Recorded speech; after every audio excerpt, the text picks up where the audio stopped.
kami beri tema pengenalan pembangunan aplikasi berbasis web. Sholawat sahabatnya, kepada tabiin aatnya, serta mudah-mudahan mereka khususnya peserta dan seluruh panitia itu sangat antusias untuk mengikuti sekaligus sebagai koordinator PLP yang saya hormati, dan Ibu Guru Pamong PLP yang saya hormati, serta Bapak Instruktur yang saya hormati, kepada seluruh panitia yang kami banggakan, dan yang terhormat kepada Bapak Ibu yang akan melaksanakan kegiatan ini. Dalam pelaksanaan kegiatan ini yang luar biasa nanti dari Bapak Instruktur ya, yang akan memberikan bagaimana pencerahan, motivasi, inspirasi ya, bagaimana kita nantinya akan pikiran kita itu akan lebih lebih luas ya. Jangan memikirkan saya itu ingin kerja, bukan seperti itu ya. Tapi bagaimana kita ini bisa menciptakan. Salawat dan salam semoga terlimpah curahkan kepada junjungan kita Habibullah wa Nabiyyina Muhammad sallallahu alaihi wasallam, kepada keluarganya, kepada sahabatnya, atau memang membuka garmen sendiri kalau memang punya wadah, atau memang menjadi pegawai garmen itu sendiri. Karena hasil pelatihan mungkin ke arah sana. Teman-teman yang sedang PLP yang sekarang akan melaksanakan kegiatan ini, mudah-mudahan bisa nanti dalam pelaksanaan kegiatan selanjutnya ya Bu, ilmu-ilmunya didapat, bagaimana cara pelatihan yang baik dan benar, karena output harus jelas.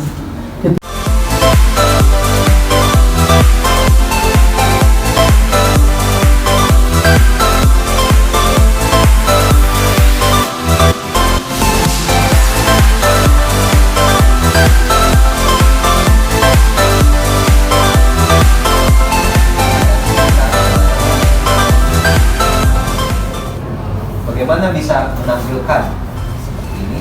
Tentu saja ada toolnya.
Image-nya ini kan bergerak ya, ada transisi tuh, ini kan.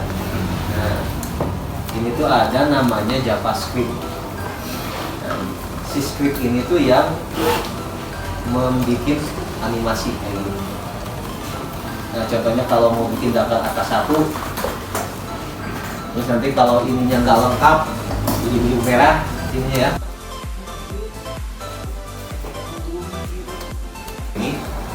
Style CSS yang template ya, betul, template. Dia lebih memudahkan kita.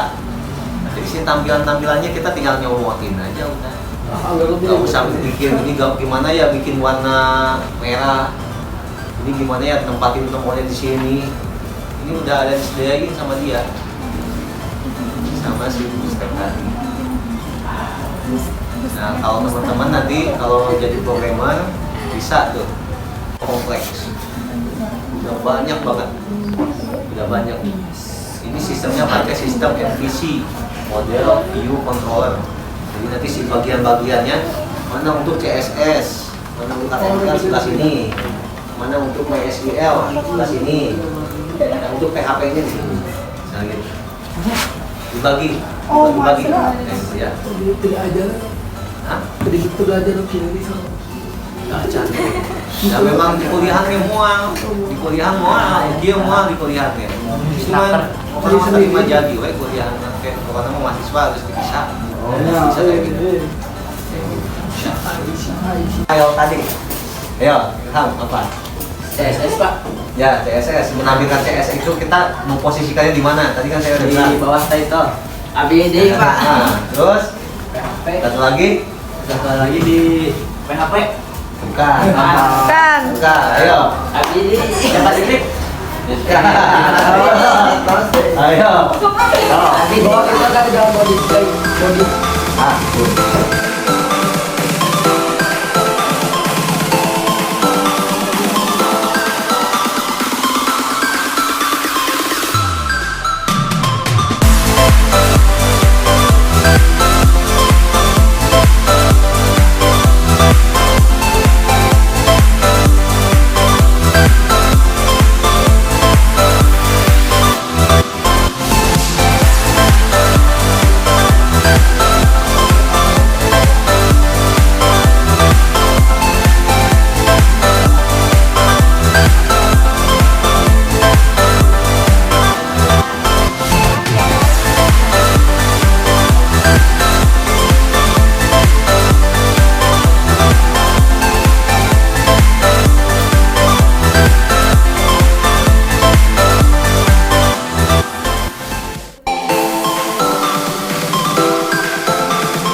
Semangat pagi.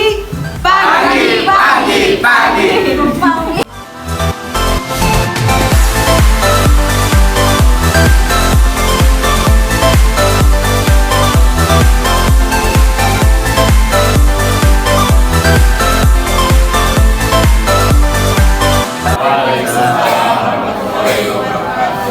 Selamat pagi teman-teman semua. Saya Muhammad Darmandio. Kita di sini kan mempunyai karyawan gitu. Nah, karyawan kita itu harus memiliki yang pertama mental yang kuat, motivasi kerja yang bagus. Ya, silakan. Kalau karyawan tidak bisa diajar kompromi dan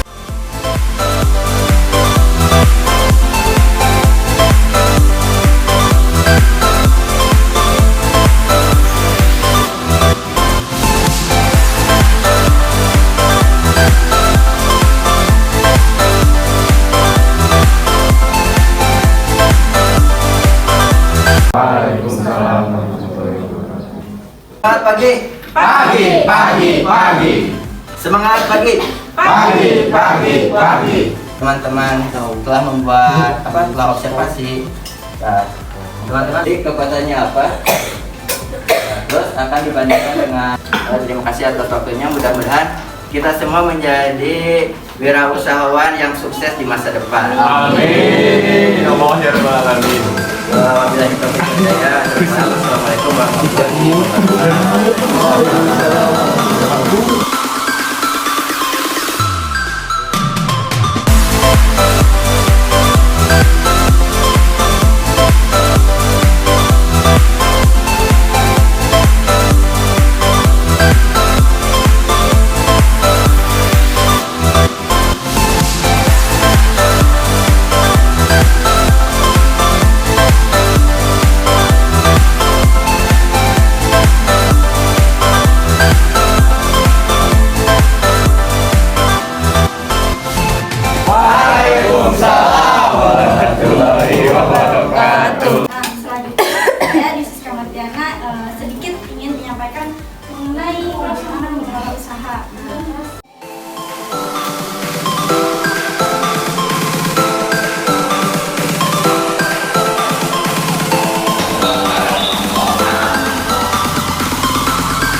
tidak lupa beli jajanan es.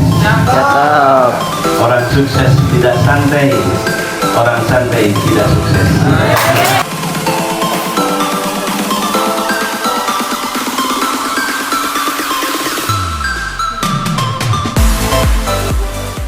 Alhamdulillahirrahmanirrahim. Hamdan syakirin, hamdan na'imin, hamdan yu'afina wa huwa yukafi majidah. Ya Rabbana wa lakal hamdu kama yanbaghi li jalikal karim wa li sultanik. Allahumma aftah lana min abwabil ilmi wa yassir lana min abwabil ilmi wa la tu'assir lana min abwabil ilmi ilman wa fahman wa aqlan wa yaqinan billahi wan nahari wa bi rahmatika ya arhamar rahimin. Subhana rabbika rabbil izzati amma yasifun wa salamun ala mursalin walhamdulillahi rabbil alamin. Al-Fatihah. Alhamdulillahi rabbil alamin. Iyyaka na'budu wa iyyaka nasta'in ihdinas siratal mustaqim siratal ladzina an'amta 'alaihim ghairil maghdubi 'alaihim waladdallin. Terima kasih. Wassalamualaikum warahmatullahi wabarakatuh.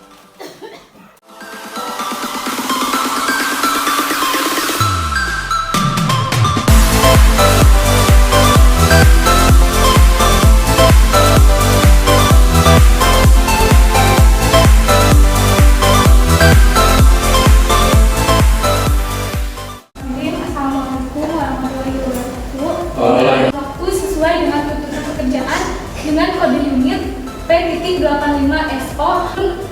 Pembahasan yang akan dibahas, yang pertama manajemen waktu dan disiplin waktu, yang kedua pentingnya manajemen waktu dan disiplin waktu, yang ketiga kekurangan diri dalam kedisiplinan dan manajemen waktu, yang keempat faktor kemampuan dalam manajemen waktu, yang kelima perencanaan pengelolaan waktu dengan teknik Eisenhower Matrix, yang keenam cara mengelola waktu. Nah, untuk pembahasan yang sekarang saya akan membahas 3 poin saja, yang 3-nya lagi untuk pembahasan hari itu. Memiliki sikap tanggung jawab. Selanjutnya mampu. Yang keempat, semua pekerjaan selesai lebih cepat. Nah, dengan bisa memanage waktu, maka pekerjaan itu akan selesai dengan cepat karena sudah terjadwal. Yang kelima, kesempatan untuk mencapai tujuan yang lebih besar. Ketika sudah mampu mencapai suatu tujuan, maka bisa melanjutkan tujuan berikut. Nah, ketika sudah bisa memanage waktu gitu, ketika sudah kebanyak tugas misalnya atau banyak kegiatan, ketika tidak diatur waktunya, maka suka bingung gitu. Harus pekerjaan mana dulu yang harus diselesaikan seperti itu. Tetapi ketika sudah bisa memanage waktu, maka akan bisa mengurangi tingkat stres tersebut. Bahkan dampak yang paling dirasakan ketika belum bisa mengatur waktu dengan baik, karena biasanya orang tersebut akan melakukan pekerjaan ketika mendekati tenggat waktu. Jadi karena banyak pekerjaan itu, tetapi baru sadar bahwa tenggat waktunya itu sedikit lagi, tetapi jadi harus terburu-buru dalam mengerjakan. Nah, ketika pengerjaannya terburu-buru, maka hasilnya itu akan kurang maksimal. Yang keempat, hasil pekerjaan kurang maksimal ya, karena tadinya kurang tidur, terus kesehatan terganggu, terus juga mengerjakannya itu buru-buru, jadi aktivitasnya itu hasilnya itu akan kurang maksimal. Yang selanjutnya ada kehidupan menjadi tidak seimbang. Ketika melaksanakan pekerjaan tidak memaksimalkan waktu, maka akan menghambat pada kegiatan lain sehingga kehidupan pribadi pun harus dikorbankan. Seperti itu. Saya tadi ada di poin hasil yang didapat ketika berhasil memanajemen waktu. Ada poin keempat yang disebutkan itu, yang akhirnya itu sesuai standar gitu. Poin-poin yang tadi sampaikan atau yang standar itu ya, bagaimana? Oh, maksudnya sesuai dengan sesuai dengan diri kita sendiri, sesuai dengan jadwal yang kita buat sendiri gitu. Jadi ketika memanage waktu kan harus tahu dulu kegiatan apa aja gitu yang harus dilaksanakan, terus prioritaskan terlebih dahulu gitu, terus dijadwal sedemikian rupa dengan waktu yang sudah ditentukan. Jadi kesimpulannya, manajemen waktu sangat berkaitan dengan disiplin waktu. Ketika manajemen waktu diikuti dengan disiplin waktu, maka akan lebih efektif dan efisien. Berbeda dengan ketika manajemen waktu tidak diikuti dengan disiplin ilmu, maka jadwal kegiatan yang sudah ditetapkan akan tidak efektif. Mungkin sekian dari saya. Terima kasih sebelumnya. Assalamualaikum warahmatullahi wabarakatuh. Waalaikumsalam warahmatullahi wabarakatuh. Assalamualaikum warahmatullahi wabarakatuh. Waalaikumsalam warahmatullahi wabarakatuh. Alhamdulillah pada hari ini terima kasih untuk kesempatannya untuk saya menyampaikan mengenai mengelola keuangan pribadi. Sebelumnya sudah kenal dengan saya? Belum. Memberikan materi gitu ya, sharing aja ya, bukan bermaksud untuk menggurui ya, bukan bermaksud untuk menggurui ya, kita belajar bersama gitu, karena saya juga masih inilah dalam mengelola keuangan. Bisa dibaca dengan mengelola keuangan pribadi dengan teknik ala orang Jepang. Mungkin udah agak asing ya gitu sama teknik ini. Magang bekerja ya di Jepang mungkin, karena di sana mungkin nanti mendapatkan gaji mungkin ya yang berbeda saat di Indonesia gitu, bukan 1-2 juta lagi, tapi mungkin belasan puluh aja. Diharapkan gitu nanti untuk di sana bisa menabung lalu pulang ke Indonesia membawa hasil tabungan. Next. Nah, untuk tujuan pembelajarannya yaitu yang pertama, unit kompetisi ini bertujuan untuk mengembangkan kemampuan dalam mengelola keuangan pribadi. Setiap orang perlu memiliki kemampuan ini. Mengapa? Karena agar tidak terjebak pada utang dan keinginan yang sifatnya konsumsi. Keinginan atau kompetens dan keterampilan atau skill pada konsumen atau masyarakat luas, sehingga mereka mampu mengelola keuangan dengan lebih baik. Ada juga menurut Chen dan Paul tahun 1998 mengatakan bahwa literasi keuangan merupakan pengetahuan dalam mengelola keuangan agar bisa hidup lebih sejahtera di masa depan, di masa yang akan datang. Nah, agar juga tidak salah dalam mengambil keputusan keuangan, maka pengetahuan tentang keuangan ini menjadi sangat penting bagi setiap individu.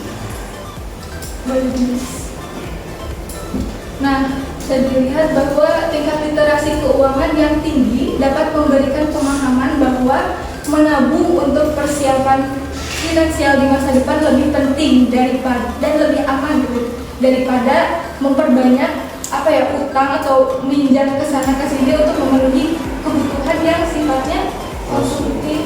Jadi orang-orang yang memiliki tingkat literasi keuangan yang tinggi itu cenderung menghindari gitu yang namanya meminjam atau berhutang gitu.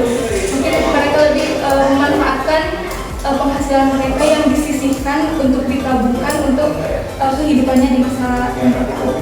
Nah, untuk literasi keuangan ini bermanfaat dalam mendorong pemberian pemahaman mengenai pengelolaan keuangan dan juga untuk meraih kehidupan yang lebih sejahtera di masa yang akan datang.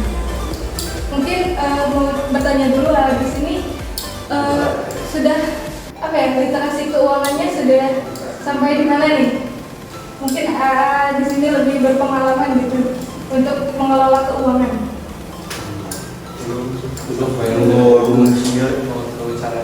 Belum berbicara. Oke, nanti mungkin di pertemuan selanjutnya kita akan membahas cara mengelola keuangan, lalu membedakan mana kebutuhannya juga keinginan, dan juga sumber-sumber pendapatan itu dari mana. Next. Nah, untuk selanjutnya itu dimensi literasi keuangan. Nah, yang pertama ada pengetahuan umum tentang keuangan. Pengetahuan umum tentang keuangan ini mencakup bagaimana seorang dapat mengatur pendapatan dan pengeluarannya serta memahami konsep dasar keuangan. Lalu yang kedua itu tabungan dan pinjaman. Tabungan ini merupakan akumulasi dana berlebih yang diperoleh dengan sengaja mengkonsumsi lebih sedikit dari pendapatan. Lalu ada asuransi. Asuransi ini merupakan suatu alat untuk mengurangi risiko keuangan dengan cara pengumpulan unit-unit exposure dalam jumlah yang memadai. Lalu ada investasi. Investasi yaitu menyimpan atau menempatkan uang agar bisa bekerja sehingga dapat menghasilkan uang yang lebih banyak. Mungkin dari sini ada yang mau ditanyakan dulu, Pak? Mungkin yang dimaksud dengan jumlah yang memadai itu seberapa sih jumlah yang memadai? Jumlah yang umumnya, jumlah yang memadai. Mungkin disesuaikan dengan diri sendiri, atau mungkin dari yang lain ada yang mau mencoba menjawab dari pertanyaan. Apa yang dimaksud dengan jumlah yang memadai? Gimana? Investasi yang baik, investasi yang kayak gimana? Investasi yang baik. Ada ya, Cara kawan kan kita harus mulai investasi. Iya. Boleh. Boleh, mau dijawab boleh silahkan. Jangan tak suka apa? Ya, cuma pengen bertanya seperti Oh. apa. Mungkin investasi yang baik gitu ya. Kalau menurut saya investasi yang tidak merugikan diri sendiri. Ya, Iya. contohnya jangan kayak bidang mobil Iya, gitu iya, ya. iya. Yang pasti aja kalau investasi apa ya, banyak ya barang atau apa gitu yang bisa dijadikan investasi seperti membeli emas, Baik, emasnya, tanah emas. gitu. Nggak Iya, jadi jawab. masing-masing. Oh boleh Kak. namanya apa tadi? Investasi yang baik itu yang seperti apa katanya? Investasi yang lebih baik itu, jadi contoh kecilnya, kalau misalkan kita punya uang, ini berupa uang ya, saya nggak bilang barang, uang dulu. Kalau misalkan kita punya uang, daripada kita nabung disimpan sendiri, lebih baik kita investasikan ke bank. Jadi di bank itu lebih jelas dan lebih bermanfaat. Ada sesi keuntungan dari kita sama dari yang pemegang gitu. Jadi biarpun kita udah menua atau misalkan bank tersebut ada kendala, misalkan kebakaran atau kondisi di luar juga, tetap uang kita bakalan aman dan jumlah pun nggak bakalan berkurang, malah bertambah gitu. Cuma menabung. Ya kan bahasanya investasi, deposit itu bahasanya. Jadi uang kita itu disalurkan ke pihak bank, menabung, investasi bahasanya atau deposit. Dari pihak bank nanti dia uangnya itu dipinjamkan ke orang yang membutuhkan. Jadi uang kita itu digolong oleh pihak bank.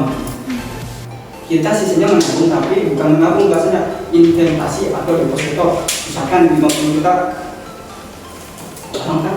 Nanti dari pihak bank itu terserah mau dia dipinjamkan ke orang lain atau mau dibagaimanakan. Intinya itu yang lebih bagus, investasi. Jadi uang kamu cuma biasanya Karena dalam jangka waktu sekian tidak boleh diambil. nah, untuk perjanjiannya itu kita bisa ngambil uang tergantung dari banknya masing-masing. Setiap bank beda peraturan. Dulu waktu saya pribadi di BRI itu, saya itu dikasih jangka waktu 1 tahun. Jadi bilang mana saya membutuhkan uang dengan mendadak, saya nggak bisa mengambil sembarangan, atau biarpun itu uang saya nggak bisa mengambil hak uang saya dikarenakan ada perjanjian dari awal.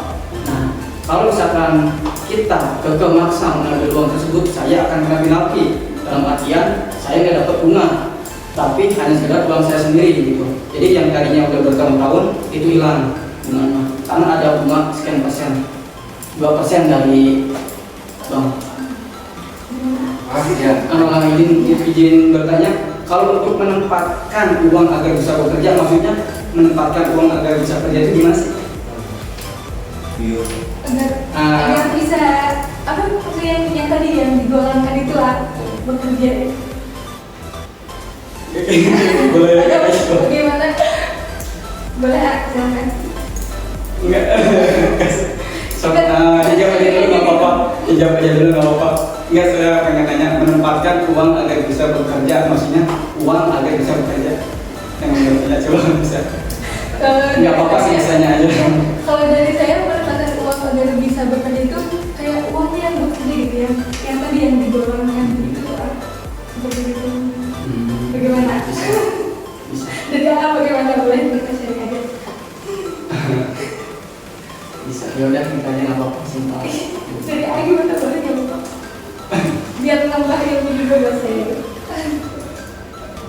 Gimana? Yang nggak apa-apa gitu aja. Biar tereng ya. Ada lagi?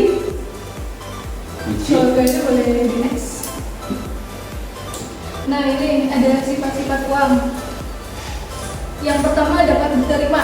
Ada yang bisa menjelaskan maksudnya dari dapat diterima itu seperti apa?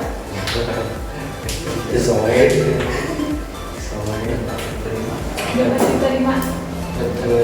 Jadi uang itu bisa diterima oleh masyarakat secara luas itu. Semua masyarakat menggunakan uang untuk transaksi.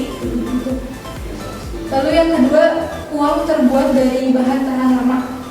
Tentunya uang kan kesana kemari ya, tidak digunakan satu kali.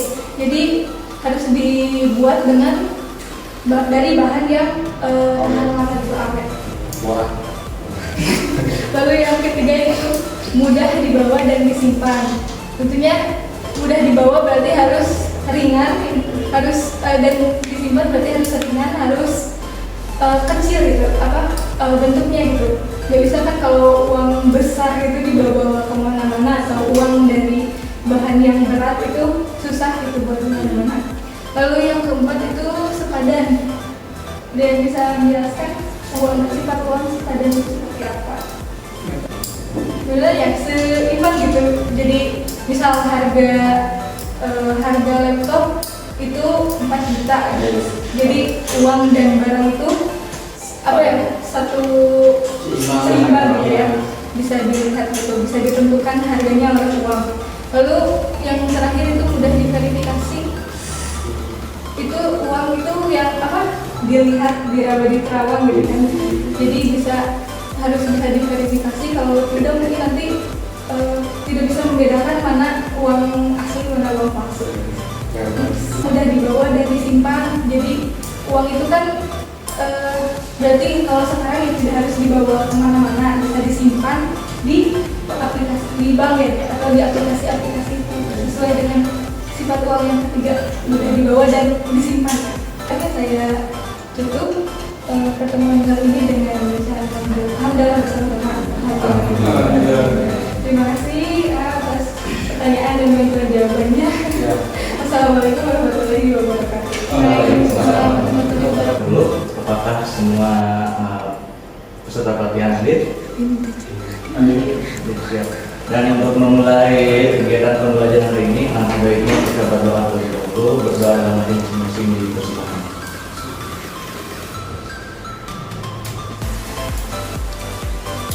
Doa ditutup. Baik, kita lanjutkan. Tadi sudah disampaikan materi-materi mengenai pertama tentang manajemen waktu dan juga manajemen keuangannya. Materi-materi tersebut sebetulnya masuk dalam ruang lingkup konsep diri kita gitu kan, atau dalam artian sesuatu yang perlu kita atur gitu. Nah, sebagai materi pamungkas dalam materi ini akan membahas tentang membangun konsep diri yang positif. Boleh di next. Nah, adapun materi pada kali ini sama berpacu pada SKKRI, dan mohon maaf ini kita bisa meminta tolong kepada orang lain untuk membantu dalam menyelesaikan tugas tersebut. Selanjutnya ada bekerja sesuai waktu. Tidak akan mengakhiri pekerjaan sebelum waktu yang ditentukan atau mengakhiri pekerjaan jauh setelah melakukannya. Jadi menggunakan waktu dengan sistem itu memang sesuai dengan apa yang kita akan lakukan. Jadi ketika waktu istirahat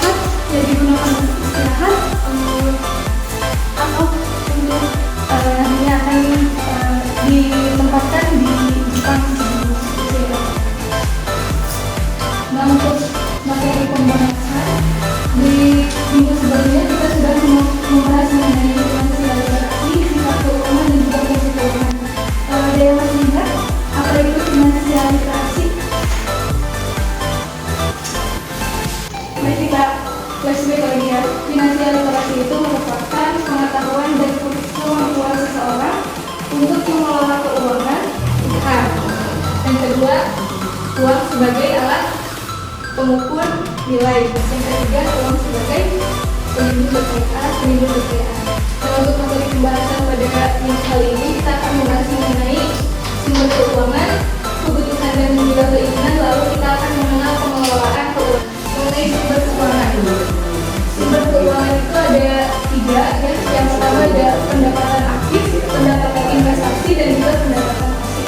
Nah, pendapatan aktif ini merupakan penghasilan yang bulanan yang diperoleh dari hasil pekerjaan, contohnya seperti gaji, lalu tunjangan, bonus juga untuk pendapatan A. Tetapi kita memiliki sampingan pekerjaan juga di perusahaan yang lain, atau kita memiliki wirausaha seperti itu.